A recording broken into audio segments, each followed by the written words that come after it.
महान संप्रेरक परम पूज्य षष्ठम पटाचार्य श्री ज्ञान सागर जी महाराज, संरक्षक अनिल कुमार जैन, कृषक विहार, अध्यक्ष राकेश कुमार जैन, शांति मोहल्ला, महामंत्री राकेश कुमार जैन, आजाद नगर, दिल्ली।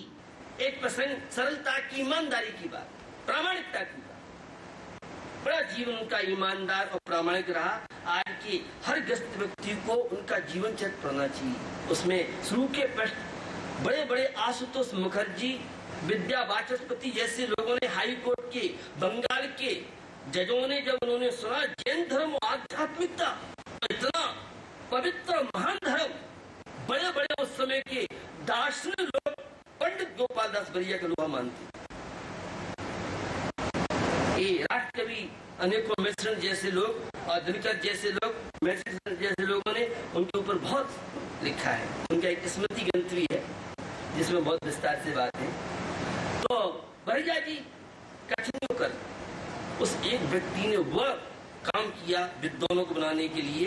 एक बैरिस्टर युगमंदर थे, 1925 की बात कर रहा हूँ और पहले की बात होगी शायद। और उन्होंने उस समय 10 रुपए 10 रुपए 2 विद्यार्थियों के लिए रखे कि जो भी खर्चा आप करो और ये इससे काम चलेगा।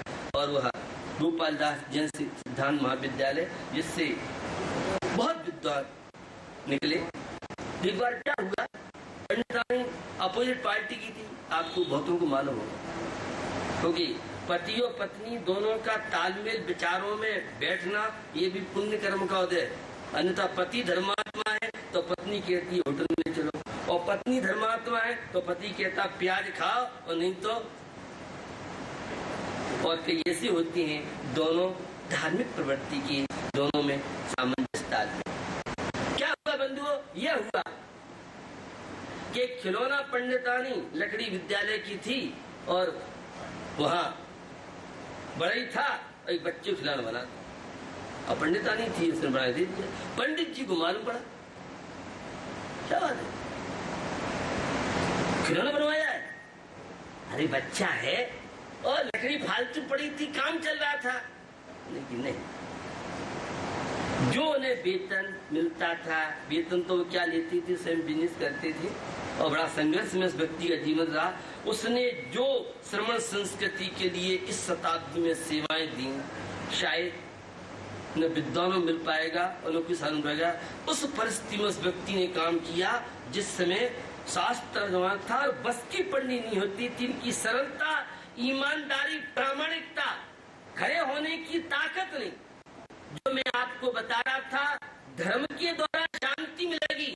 अत्याचार, अन्याय, भ्रष्टाचार, पापाचार करने वाला तत्काल तो संपत्ति वैभव बढ़ता देखेंगे, लेकिन उसके जीवन में शांति नहीं मिलेगी, प्रसन्नता नहीं मिलेगी। और पसीने की कमाई होगी, ईमानदारी कमाई होगी, लोगों की दृष्टि में भले कुछ दिखे लेकिन उसे बहुत संतोष। एक मैंने प्रसंग सुनाया था, तमिलनाडु का इंस्पेक्टर था और मेरा ब्याह था। तो इंस्पेक्टर को देते हैं लिफाफा। एक इंस्पेक्टर ऐसा था कि वह दिया, मुझे माफ करो, मेरे बाल बच्चे हैं और मेरा परिवार, मुझे सरकार इतना देती, काम अच्छा चल रहा है। फिर उसने बताया, मैंने अपने जीवन में इस वर्दी में कभी एक कप चाय किसी भी व्यक्ति की नहीं। मेरा एक बेटा है, एक बेटी है और मेरी पत्नी है। हम चारों प्राणियों का जीवन बहुत सुखी है, बहुत शांति है। और क्रांति कार्य है कि मैंने कभी भी रिश्वत नहीं ली है, मैंने बेईमानी नहीं की है और मुझे जो सरकार देती है मैं उससे अपना, मेरा परिवार चल रहा है, मेरे बच्चे, मेरी बच्ची, मेरी पत्नी आज्ञाकारी है, हमारा घर तो स्वर्ग है। मैं अपने घर को नरक नहीं बनाना चाहता हूँ। से आपसे पुलिस इंस्पेक्टर की बात आपसे कर रहा हूँ। एक आईटी थे मध्य प्रदेश में, पुलिस शहर में प्रवचन था, उज्जैन की बात, सरलता की बात।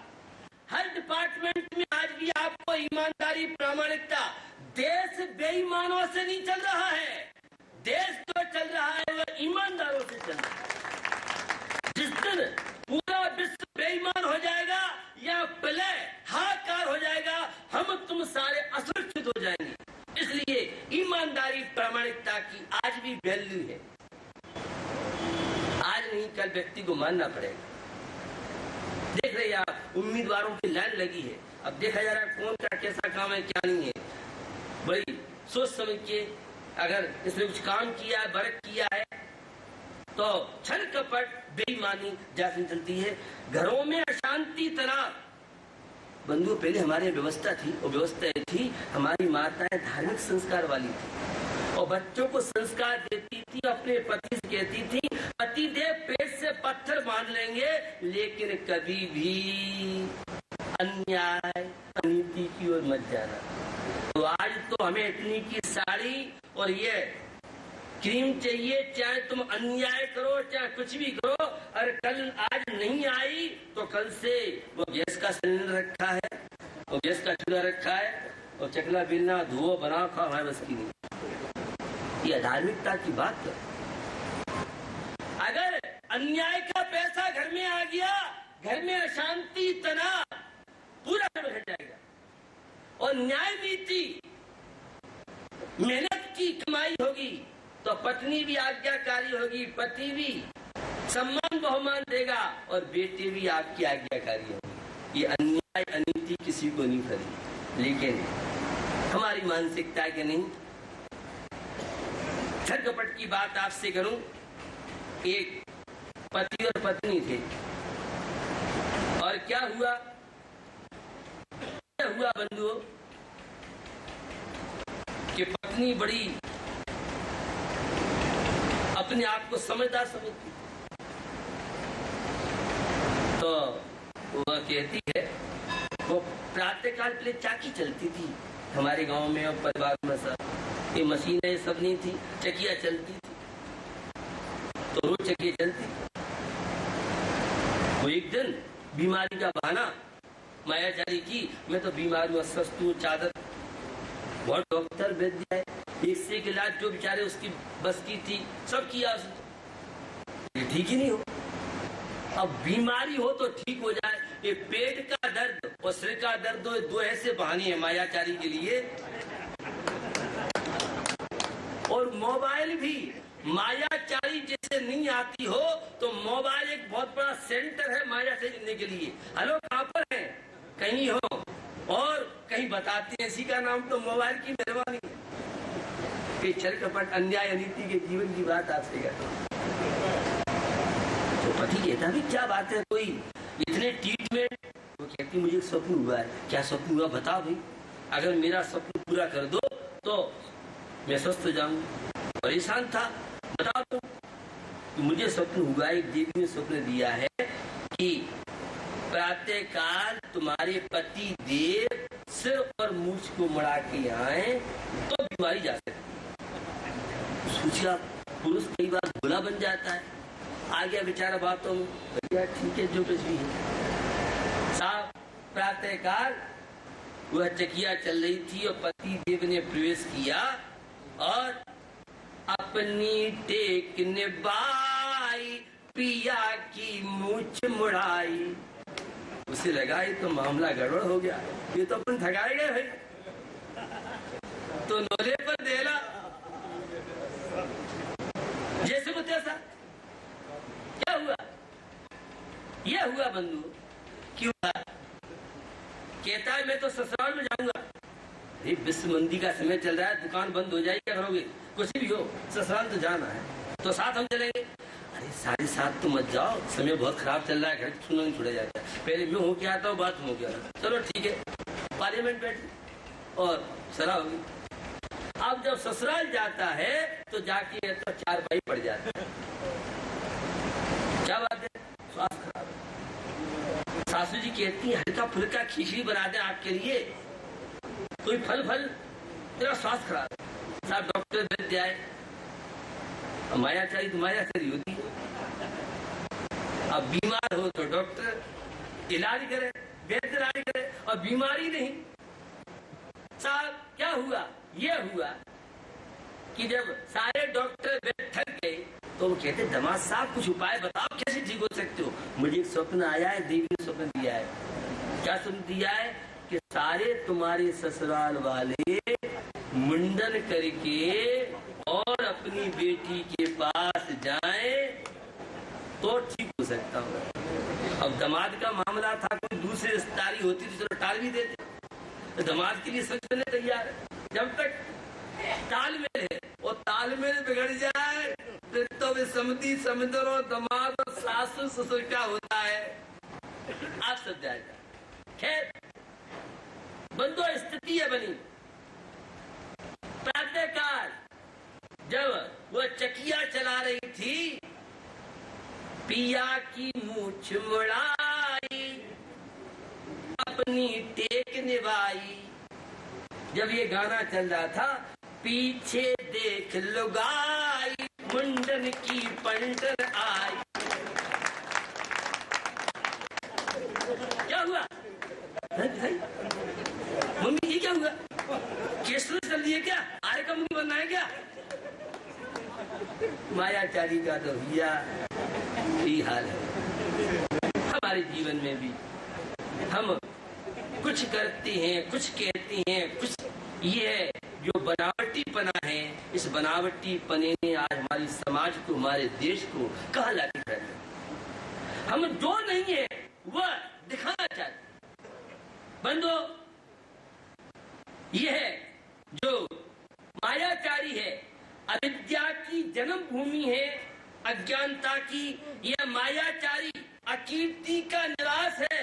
छल कपट करेगा तो कभी यश नहीं मिल सकता है, कभी छवि नहीं बन सकती है।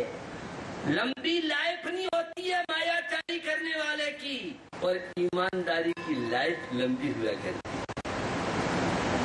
व्यापार आप कीजिए, अनाधुंध व्यापार मत कीजिए, व्यापार में विवेक रखो। अरे किसके लिए व्यापार? शरीर स्वस्थ रहे, घर में शांति रहे। अन्याय अनीति का पैसा आएगा। पहले सस्ता माल नहीं खरीदते थे। मैं मेरठ, मेरा प्रवास था बहुत पहले, तो हाँ आज भी ऐसी दुकानें बताई मुझे। एक मुस्लिम था, इतना ईमानदार था कि अगर रिक्शा में सामान रह गया तो वापस पहुंचाता था, क्योंकि अगर एक फालतू का पैसा घर में आ जाएगा। मेरा घर तो एक सोने चांदी वाले थे, वे कभी कोई सस्ता माल देता था तो चोरी का माल है, वो चोरी का माल खरीदेंगे तो एक बार लोभ में पड़े वो सारे दादा परदादाओं की सब प्रॉपर्टी हिले ले जाएगी। ये लोभ बड़ा खतरनाक है। ये मायाचारी के कारण अहंकार और लोभ की प्रवृत्तियां होती हैं। इस लोभ के चक्कर में वो दुगना हो जाएगा सोना, देखना मत। और ये आटा वो चक्कर, ये चक्कर वो चक्कर, और ऐसा दुगना हुआ कि निबट गए बेटा। भैया ये लोभ का बहुत खतरनाक चक्कर है, मायाचारी कारण होता है। तो अपने जीवन में व्यापार करें, ईमानदारी प्रामाणिकता व्यापार रखें। पाप के द्वारा संचित, पहले हमारे यहाँ व्यापार करते थे तो कम से कम हिंसा हो, ये व्यापार में ध्यान रखते थे। अब आजकल तो पैसा ज्यादा आना चाहिए, कुछ भी करना पड़े, ऐसा नहीं था। विवेक था, व्यापार के साथ विवेक होना चाहिए, ईमानदारी प्रामाणिकता होनी चाहिए। महाराज कैसे काम चलेगा? भैया आज भी बहुत लोग हैं, हमें इनकम टैक्स, सेल टैक्स आदि की चोरी से जितना बच सके बचना चाहिए और भरना चाहिए, क्योंकि एक बार चोरी करोगे तो कई तरह के चक्करबाजी हो सकते हैं। तो जीवन में जितना बन सके प्रामाणिकता, ये मायाचारी दुर्भाग्य को लाती है। सौभाग्य को दुर्भाग्य बनाने के लिए एक बहुत बड़ी कंपनी मायाचारी ने खोली है, कपट ने खोली है, और जिन्हें अपने सौभाग्य को दुर्भाग्य बनाना हो उसके लिए। और मायाचारी गुप्त पाप रूपी कष्ट को प्रकट करता है। कोई कितना अक्षर है लेकिन वह चुप नहीं सकता है। भैया यहाँ की अदालत से बच सकती हो, पुलिस से बच सकती हो, लेकिन परमात्मा की अदालत से, केवल ज्ञानियों की अदालत से कोई नहीं बच सकता है। इसलिए तू 10 कोठरी के अंदर पाप कर ले, वहाँ तेरा छुपने वाला नहीं है। इसलिए अपने जीवन में और कलह और तिरस्कार, ये मायाचारी कारण संकलेश परिणाम क्यों बनते हैं? जो कितना मायाचारी करेगा, कपट करेगा, छल करेगा, विश्वासघात करेगा। पंडित जी कहते थे एक बार क्या हुआ, चरोजाबाई धर्मा ममा और कितने की सब्जी लाए हो? ये 54 की, 4 आने की, 25 पैसे की नहीं, ये तो 1 अन्नी की, 2 अन्नी की है। ठगाए गए। माँ मैं नहीं ठगा गया, जिसने मुझे ठगाया है वही ठग गया है। 3 तरह के व्यक्ति होते हैं। एक जो व्यक्ति होता है सीधा मंद बुद्धि जिसके पास, और एक होता है होशियार समझदार जो दूसरों से नहीं ठगाया जाए वो होशियार कहलाता है। और एक होता है चालाक जो दूसरों की आंखों में मिर्ची झोंके, धूल झोंके, अपना उल्लू सिद्ध कर ले।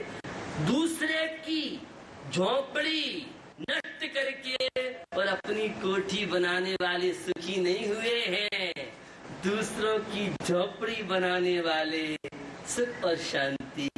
गरीब की हाय बुरी होती है, किसी गरीब दुखी को सताएगा। आज तो तेरा पावर चल रहा है, सत्ता तेरी है, लेकिन तेरा भी।